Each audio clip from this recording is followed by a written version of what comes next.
Good morning, good midday, everyone. Test. My name is Ed Wank from CEDIA. Walt Zerbe is also from CEDIA. Hi, Walt. How are you? Hi, Ed. Good. And you? We are the hosts of the Mike doesn't CEDIA seem to be on? podcast. Is his mic working properly?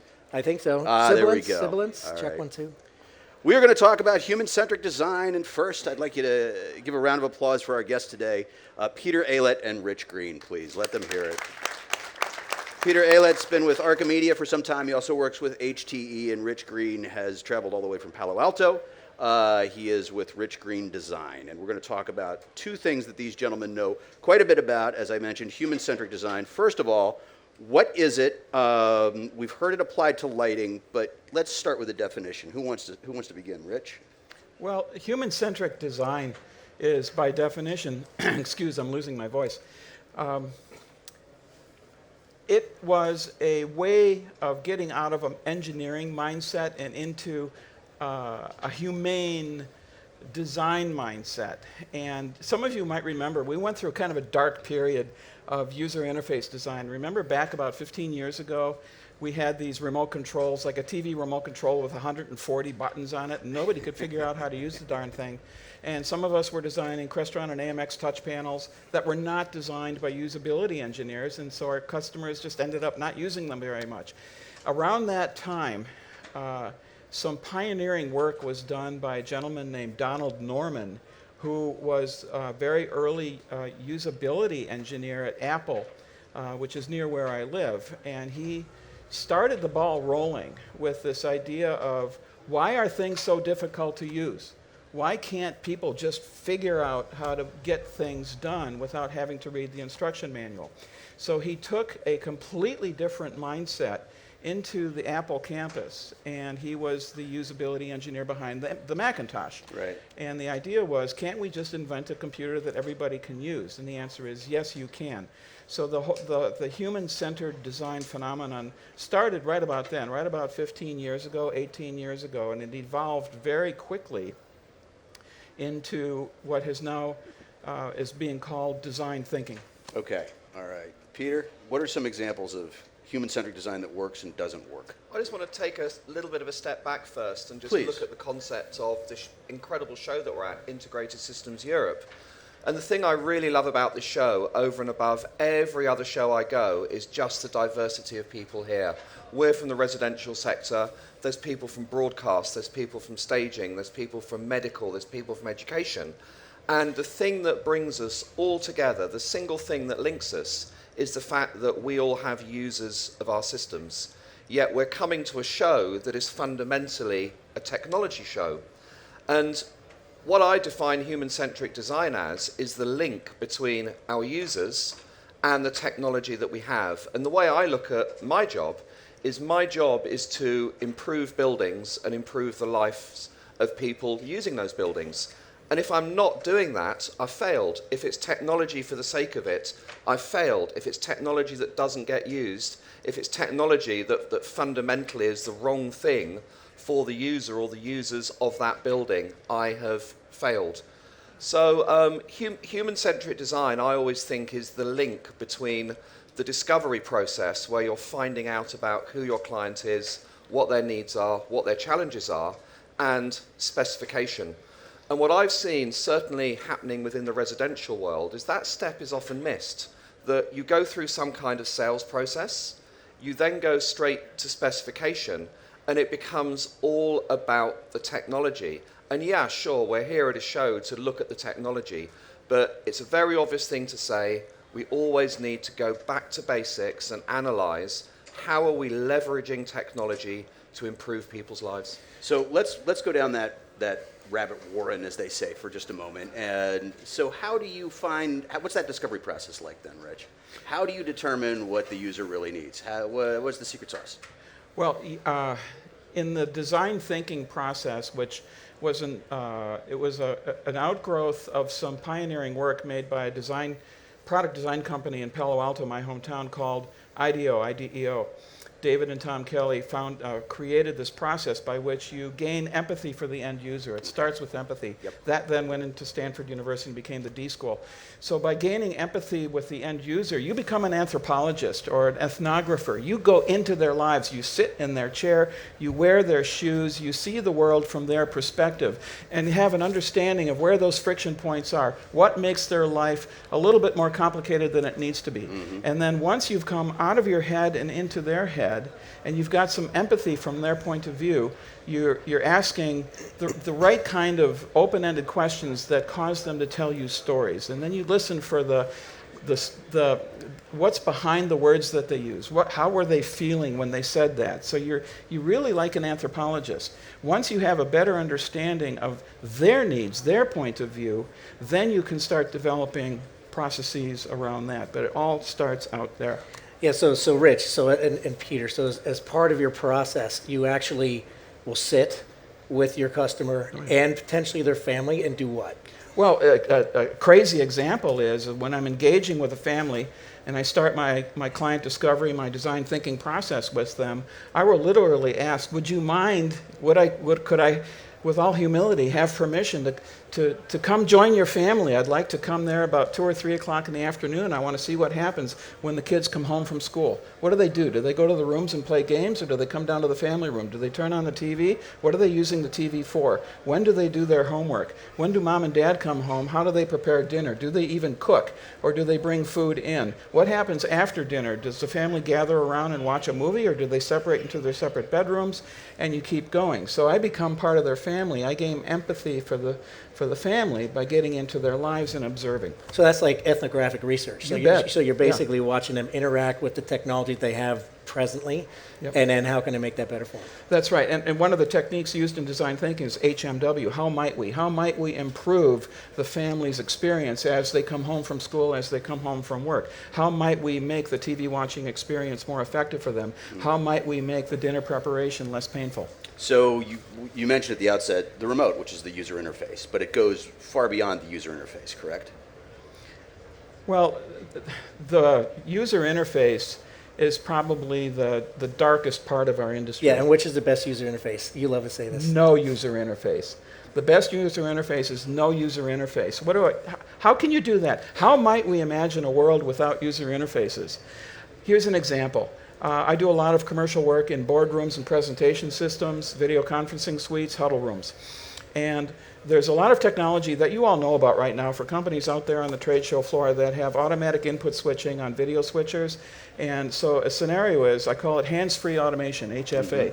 So with hands-free automation, you walk into the conference room, you sit down at the table, you grab an HDMI wire, you stick it into your laptop, the TV comes on to the correct input, and you are presenting. You didn't have a user interface. There was no keypad, there's no touch panel, there's nothing to do. It's all automatic. That's trivial right now, and we can go even beyond that to make our control systems context-aware, person-aware. Alexa for Business has a program that allows you to put like an Amazon dot next to the copier machine. And so when you walk up to the copier machine, you say, Alexa, order some more paper. It knows where you were standing, which machine you're standing in front of, and how to get paper to that machine. Gotcha. Peter? I'd first like to point out that this is not a long hair centric microphone, so please excuse my fiddling with my head. I think the fascinating thing that Rich said, or rather the fascinating thing that Rich didn't say, is at no point through that process did Rich say, I'm going to ask my clients what they want. How many people here, hands up, how many people here consider themselves a professional? Okay, most people have put their hands up. Other professionals, a lawyer. Would a lawyer ask you how you would like the contract written? Would a surgeon ask you, how would you like the operation done? Would an architect ask you, look, could you please sketch out this house you'd like me to design, because I want to know what you want? And the answer is no. When I teach sales, I base my sales training around 2 premises. Firstly, you should never, ever, ever ask the customer what they want. Secondly, you should never, ever, ever ask them how much they want to pay for it. Because what is the answer every single time? I want everything, and I want to pay nothing. And what Rich was talking about when he talks about empathy is not asking the customer what they want, but finding out who the customers are, What are their challenges? What do they love? What do they dislike? How have they interacted with technology in the past, and what have those frustrations been? How do they live? How do they party? How long would they like to stay in this building? What are their plans for the building? And at no point have you asked them, what technology do you want? And to me, that's really the essence of this design process, that our customers are paying us to be the experts. And if you're an expert, and the first thing you say to the customer, so tell me a little bit about the technology that you want, well, I'm sorry, that's not us being the expert, that's putting it back into the client's hands. And if they tell you something and you think, whoa, I think that's completely the wrong thing for you, it becomes a very, very confrontational conversation to then reverse back on that and say, well, actually, this is what I think the best thing for you is. So it's all about discovery, it's all about empathy. And when we talk about needs, discovering needs is not something that you have to say to a customer directly. What are your needs? It's much, much more subtle than that. You have to find out what their habits are. Again, back to your concept of becoming an anthropologist and really becoming somebody who observes what's going on. So let's do a little role play here then.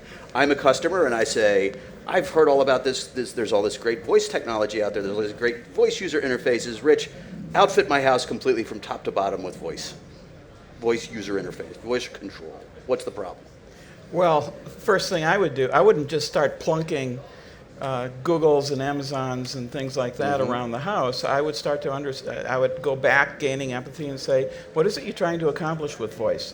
What do you need to do in the kitchen?" Well, I need to my hands are cook, full. and my hands are filthy. Yeah, Well, my hands are filthy. I need to the wash my chicken, hands. Can yeah. I just tell Alexa to turn on the faucet? Yes, you can. Okay, now we're onto something. So it's not just the fact that there's voice in the kitchen. The voice has to have an API to a certain kind of faucet that will turn on and off with a command. So now we have to do some API research to make that happen. So the hard work is on us to deliver the simplicity to the client.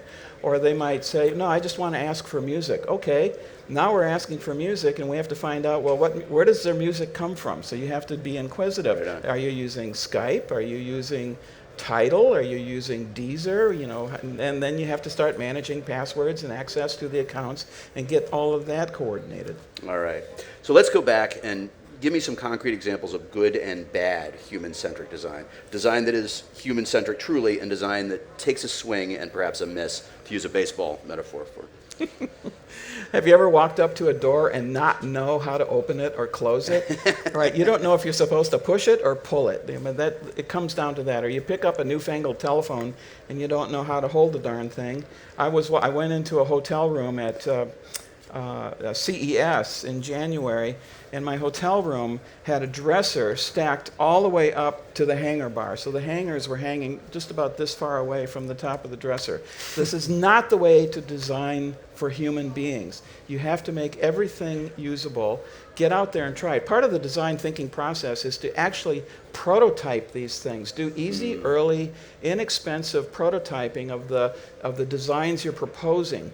And it could be a cardboard mock-up or a Post-it note thing. Get it into the user's hands and say, how would you use this? And if you find that they're having difficulty reading the text, it's like, okay, we need to increase the font size and things like that. But get into the prototyping phase. Have a budget in your design to do the prototyping and then to respond to the prototyping. That's an incredibly important part of the process. Don't just guess and deliver.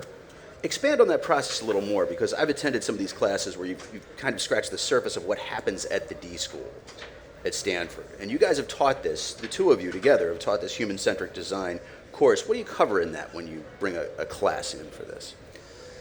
Human-centric design thinking is a process. And just like any process, you need a toolbox. When you turn up to a project, you probably don't just turn up with the tools that you absolutely know you're going to need on the day. You turn up with a wide variety of tools in your toolbox to be able to approach any kind of situation. And we only have about 4 or 5 hours to teach design thinking, which isn't anywhere near enough time to give everyone skills in every single one of the tools. But when you look at the design thinking process, it starts off being all about empathy. And then I think there's probably the most critical part of the process, which is defining what it is that you're going to do, defining the problem that you're going to solve, framing that problem, taking a stand exactly on what you're going to do. And I've got another question for all of you. If you look at all of your point-to-point schematic diagrams that you've done over the years, and please be honest, if you take 10 point-to-point schematics for 10 different projects, are they basically kind of the same? That you're repeating the same thing over and over and over again and maybe just installing things a little bit different per project? I know we're often guilty of that, and as a business model, that's very, very efficient because you make things very, very repeatable from an engineering perspective. In terms of human-centric design, though, I think that you need to take a step back and say, are we doing this because it's the right thing for us, or are we doing this because it's the right thing for our customers? And in terms of taking a stand and saying, okay, I've been through my discovery process, I am now going to define all of the things that I'm going to do for my customer, and then it's the experience that leads the technology, not defining the technology first and then the experience comes out of it. There's a term that we use in design thinking called the actionable point of view. Your job is to create a point of view around what these users, what these people need. Right. And then you create an action plan to go forward and improve their lives. So think about creating an actionable point of view and then let that become the statement of work at the beginning of your proposal. This is what we're going to do to improve your lives. That's what people want to hear. They don't want to hear that they're getting a Crestron system. They don't care. So I have a phone that's customized to me. You're in a home customizing the home experience for multiple family members. Pretty obvious challenge right there. So how do you overcome that specific challenge? I need to customize this experience. I need to make this human-centric for every member of this family and not just the father, the mother, or one of the kids. Oh gosh, so a human-centric point of view would give you their perspective on what they need to get done. So in California, which is where I come from, in the larger properties, we have landscape people taking care of the landscape. They have to run around and change light bulbs in the landscape lighting. They have to clean the pool. They have to take care of the plants. Very often they speak Spanish because they come from Mexico. And so if I'm going to create an easy way for them to, let's say, check the landscape lighting, I'm going to engrave the buttons on that outdoor keypad in Spanish so that they can read it and get the job done. Simple solution. So yeah, it's like duh, simple. Why don't we put it in the language they understand? Excellent. Peter? The whole phone discussion is interesting because I'm sure if you said to your customer, would you like your phone to be able to control your house? They'd probably go, yeah, I'd love for my phone to be able to control my house. But I think phones are fundamentally evil user interfaces. They're just not very good, especially when you're looking at things like audiovisual systems, where if you're watching television, you simply want your thumb to be able to navigate around a remote control without looking at it. Phones are just not very good. So for most of the systems that we install, a phone would probably be the third user interface. You walk into a room and people still want to press buttons. And when it comes to pressing buttons, again, I question the need for putting a touchscreen next to the entrance of a room. Because touchscreens go to sleep, you've got to look at them to use them, whereas a simple hard button user interface, you can walk in the room, you can just slap your hand on it and something's going to happen. You then sit down to do something.